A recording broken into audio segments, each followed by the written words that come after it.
qu'il lui avait fait descendre. Maintenant, l'Éternel fuit avec lui. C'est là qui est très important. Vous savez, tomber dans le problème n'est pas un souci.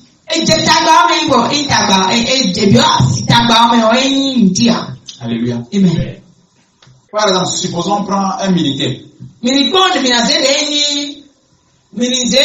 Un soldat.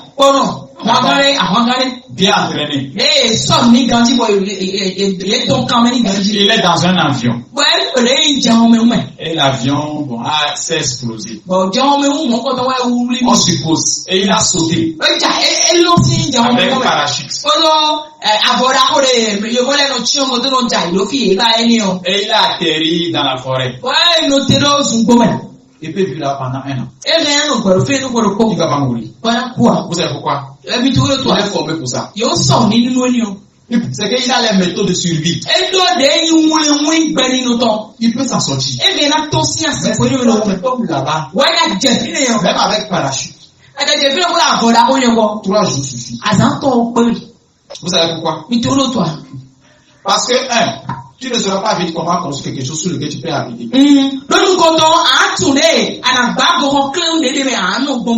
Les moustiques vont te piquer. Déjà après 3 jours, tu seras dans un niveau de qualité élevé. Si tu résistes trop, plus tard, 1 mois, tu vas mourir. Même militaire, il peut chasser. Il peut savoir où dormir. Il sait là où l'eau coule. Ceux qui sont formés même au niveau de l'armée des États-Unis.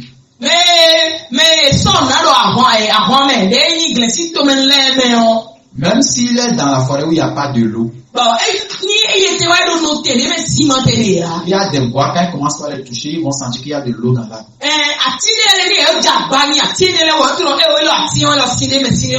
Alléluia. Amen. Ce sont les techniques de survie que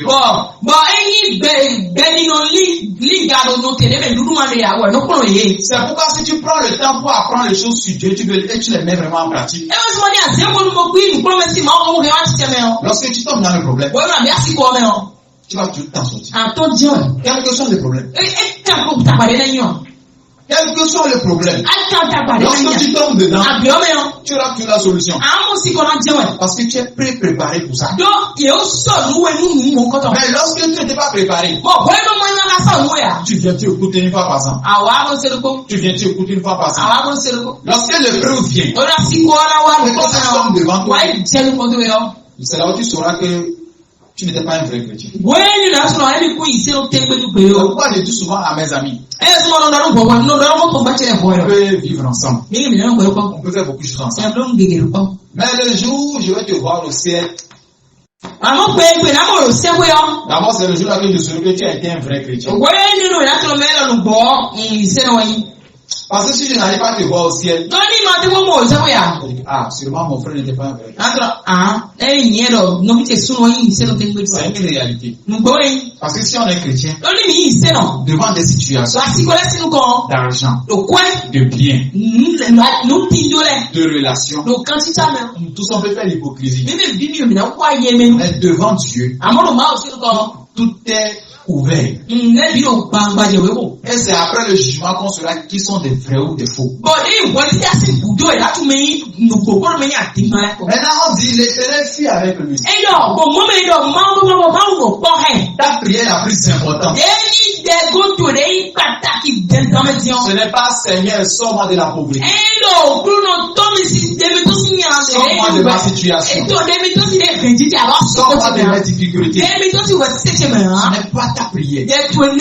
Ta prière importante, Seigneur, sois avec moi. Alléluia. La même chose est arrivée à Pierre. Dieu seul sait combien d'années Pierre a cherché Dieu dans son cœur.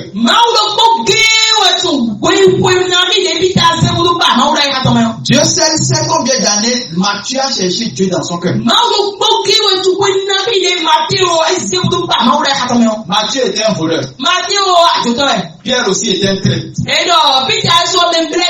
Et chacun jouait son rôle. C'est pourquoi je vous dis souvent, il n'est pas bon de juger quelqu'un par son apparence. Il n'est pas bon de juger quelqu'un dans son péché. Vous passez, quelqu'un a porté mèche. Un garçon a fait rasta. Quelqu'un a porté jean destroy. Vous deux, vous êtes les gens qui viennent à l'église de sanctification. Vous passez. C'est l'enfer de Dieu.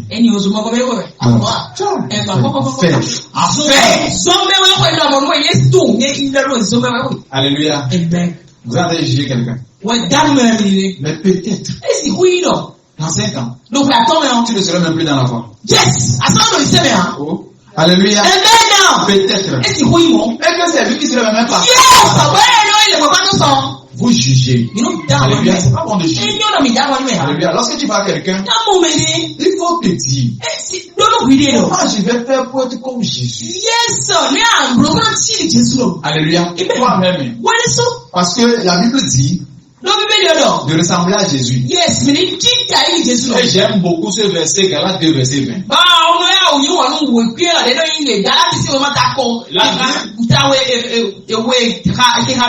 La Bible dit si je vis, ce n'est plus moi qui vis. C'est Christ qui vit en moi. Donc normalement, n'importe où tu es, Jésus doit être là. Alléluia. N'importe où tu es, Jésus doit être là.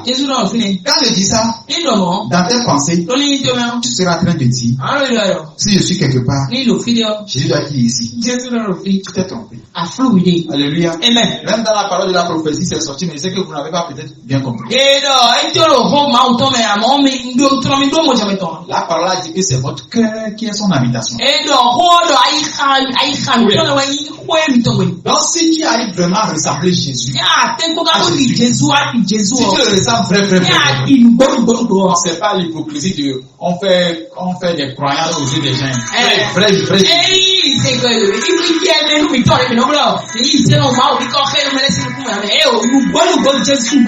N'importe où tu vas, c'est Jésus qui est présent. Donc si Jésus voyait des gens dans le péché, il faut aller bien lire dans Matthieu. La Bible dit il est ému de compassion. On est déjà ému de compassion, vous jugez.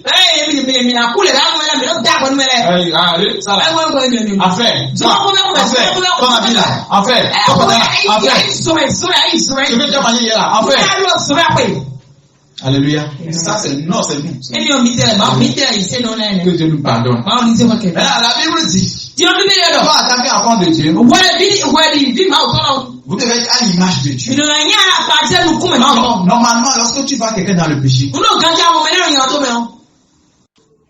au lieu de le condamner, la première réflexion, tu parles à ton Dieu. Depuis sur son trône. Seigneur, comment on va faire pour que telle personne puisse être quelqu'un qui te sert?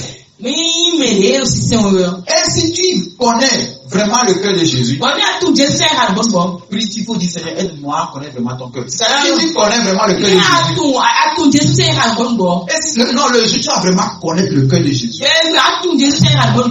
Tu vas chercher parce que les autres dépassent. Alléluia. Amen. Alléluia. Amen. Tu vas chercher que les autres te dépassent en don, en nom, en prospérité, en tout. Parce que la Bible dit que celui qui soit plus grand dans les yeux doit être le plus petit sur la terre. Ce sont des mystères. Tu es là avec les gens. Comment ils vont faire pour évoluer doit être ton souci. Comment ils vont faire pour connaître Dieu doit être ton souci.